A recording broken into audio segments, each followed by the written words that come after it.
targeting, fair, foul, should it have been called targeting? Could that have been the call that handed Arizona State their ticket to the college football playoff semifinal? Yeah, the no targeting call was a ludicrous call by the referees. And we have to talk about the rules and consistency on these targeting calls.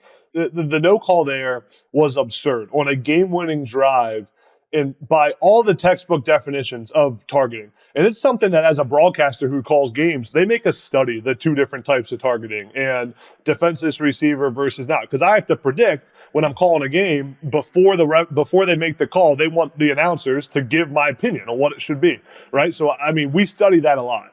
And I'm telling you, I spent a lot of time trying to figure it out, and I can't figure out what the actual rules are for targeting.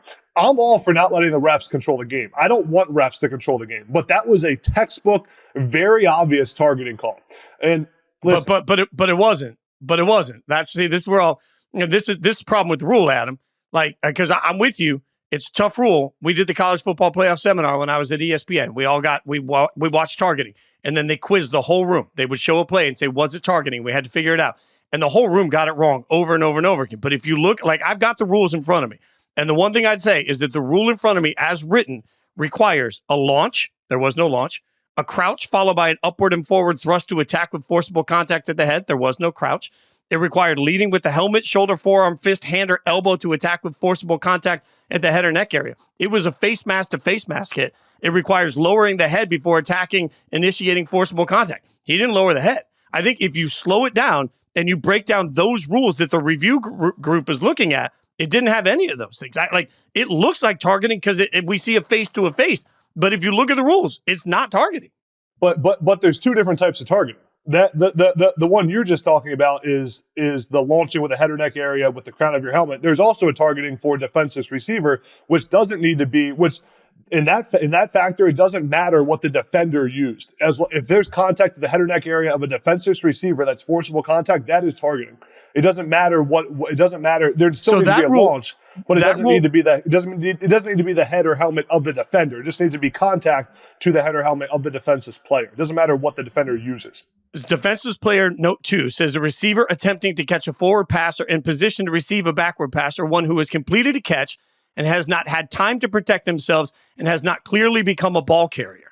So the question is, did he have time to protect himself? Was he actually defenseless in that moment? Like, I don't know that. I don't think it's that clear cut. Like, again, I'm being the rules weenie because I got the rule in front of me. But like, I think when you just break that, this is a problem with targeting, to Adam's point, is that it looks like targeting, but if I'm just going to sit here and say, well, here's the rule, I don't know that I can say definitively it was. And I think Kenny Dillingham said it perfectly after the game, that he was asked about this in his post-game press conference, and he said, I can't comment on a ruling where I simply don't understand what the rule is, or something like that. That was his answer. And I think that's the frustrating part, to your point, Fitz. Well, let's just Adam, one more quick thing, because I think you're right about all of this. College football could fix this if they would simply take what the XFL did and they would mic up the review room. Like when the XFL had, anytime there was a review, Dean Blandino was mic'd up, and you actually heard Dean Blandino explain the call that he was making. And I didn't always agree with him when I was covering the XFL, but I at least understood where he was coming from. I wish to God we had last night on this game, I wish we had the room mic'd up so that we could hear the why that they didn't call it targeting. I think it would answer some of these questions, and then Dillingham could have some sort of reasoning behind it. Without that, we're all just sitting here grasping at straws. But now my final thoughts are the television broadcast, Jesse Palmer calling the game as the analyst, and the rules analyst came on during the review and both said, this is targeting. The rules expert, former referee, former replay official, I forget what his name was, said it should be targeting, then was called no targeting.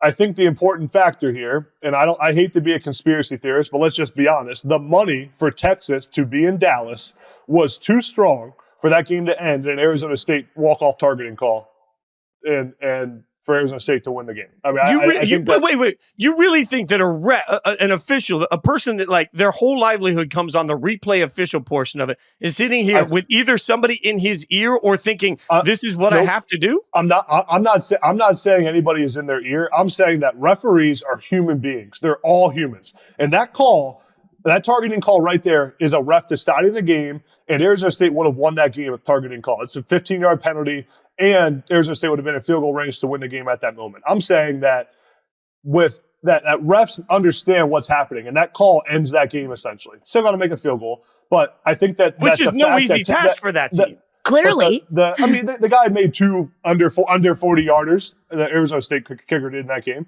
I mean, I think that Texas losing that game on a targeting call would have been a big call to make for an official. That's what I'm saying. But this is where officials are damned if they do and damned if they don't. If they make the call, then we sit here and we say, oh my God, why are officials ending games? Like we sit here and say we don't want officials to be the ones that decide a football game. And then when an official doesn't make a call, now the official is the one that decided the football game. Like, I don't know what refs are supposed to do. I'm a referee sympathist at this point, if that's a phrase. I sympathize for referees at this point because I sit here and say, I don't know what you're supposed to do. You make a call and all of a sudden it's, oh, how can you make a call in that moment? You don't make a call and it's, how could you not make the call in that moment?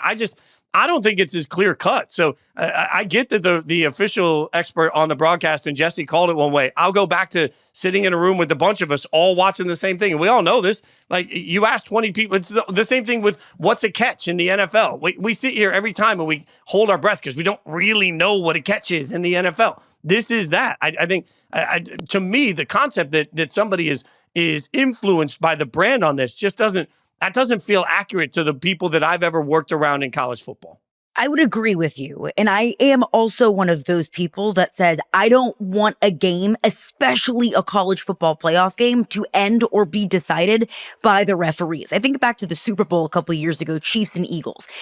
That game was essentially ended by a hold, a ticky-tack hold. And I was very against that. And everybody on the other side said, if you see it, you have to call it. And I said, yes, but it was a very ticky-tack hold, and it essentially ended the Super Bowl. I'm very pro, if you see it, you have to call it, but also if it's splitting of hairs, let it go. Just let it go. It's the final few minutes. It's the final few seconds of the game. Just let it go. That targeting was so egregious yesterday. It was so textbook targeting kind of hits that you want to take out of the game, that to not call it, I think is like just crazy to me, because it was so obvious. It was so egregious. It wasn't just like do we call it? Do we don't? It's ticky tack if we don't. No, it was so obvious and it was so egregious, and we can open up the rule book and dissect every single little bullet point. But at the end of the day, what is the essence of the rule of targeting? Is to eliminate head-to-head contact, is to eliminate the injuries that head-to-head contact causes. So that is exactly what we got, was crown of the helmet to crown of the helmet. When a receiver had just gotten the football and barely even took a step, Michael Taft was in his face. So I was frankly floored that targeting was not called on that play. But then after that was the ultimate ball don't lie moment. Bird Auburn misses the field goal.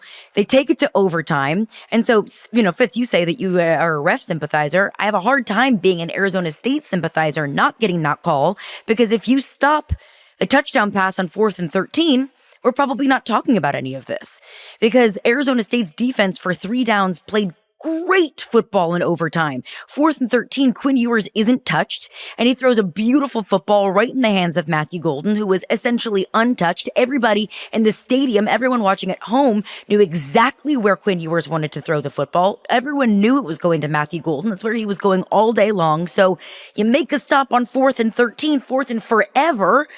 We could be talking about an Arizona State, Ohio State matchup in the college football playoff semifinal. Agreed. And I think my last comment on the targeting call is and Fitz, to clarify on my point about the Texas going to Dallas point. My opinion, and this may not be accurate, and you can disagree, is that if the roles are reversed, Texas gets that targeting call, and Texas is getting a 15-yard penalty, and that the brand plays some kind of factor in this. That's my opinion, and I think the call was wrong, and I think Arizona State should have gotten it. Now, ball doesn't lie. They missed the kick, goes overtime, and Arizona State had a chance to win the game with a 4th and 13.